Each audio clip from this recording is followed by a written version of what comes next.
So reflecting back on my advocacy project, one of my biggest challenges was actually coming up with what I wanted to do, how to put the plan into action, who I could look to for help and support in creating my project and putting it into action.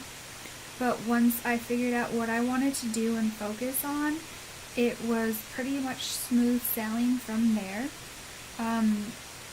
When I first started, I knew I wanted to focus on something that would help students and their families in need and the ones that are affected by poverty. So after one of our assignments is when my light bulb went off. I had a suggestion from our teacher about reaching out to student council and seeing if they would be willing to help me with my project. So I was like, oh, that's a great idea, because I know the student council teacher. He is a teacher that I look up to because he's been teaching at this particular school his whole teaching career, and that's for 27 years.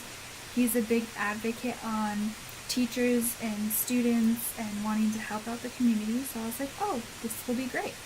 So I reached out to him. I let him know what I was doing and the idea that I had. And he's like, oh, that's a great idea. The student council is actually looking for an end of the year project. So why don't we bring it to their attention and see if they want to do it? So that following Monday, I actually went personally to the student council meeting and I brought it to their attention. They voted on it and they all thought it was a great idea. There were so many students that were super excited about it. One of them was like, oh, I'm going to donate my allowance to help this. And was just all around excited to help their community out.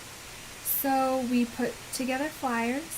The students actually drew and wrote their own flyers, and then from there we picked 4 of them to shrink down, and on the back of them we added a little bit more detail of what items we needed, our timing, what it was for, and just letting them know that we really wanted to help out our community and the students that are affected by poverty, particularly over the summer, because it's a big deal to help these students continue their education over the summer, because a lot of times their families don't have the tools or resources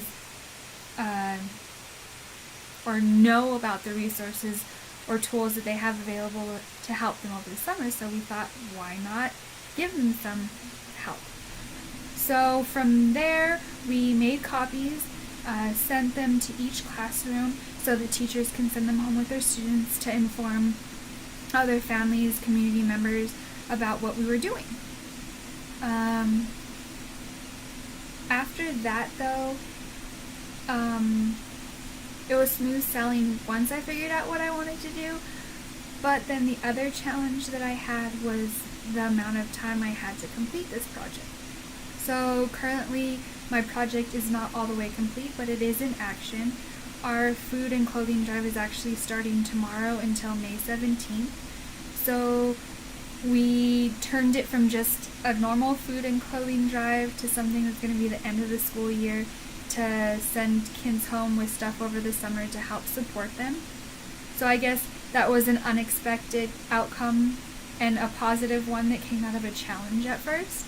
So I'm hoping that this project really turns into something great and we are able to send home some good tools and resources for these kids, snacks and clothing and sunscreen and toothpaste, toothbrushes, workbooks and stuff to continue their education over the summer.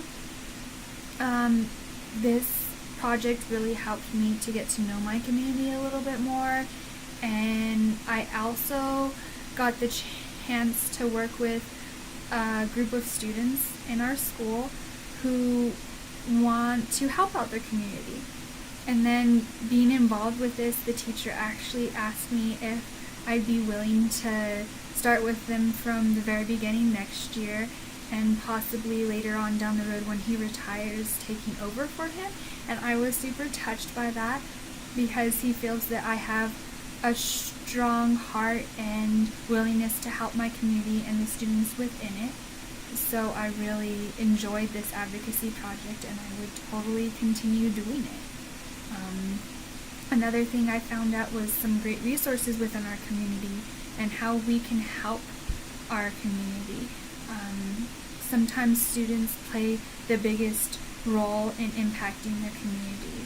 When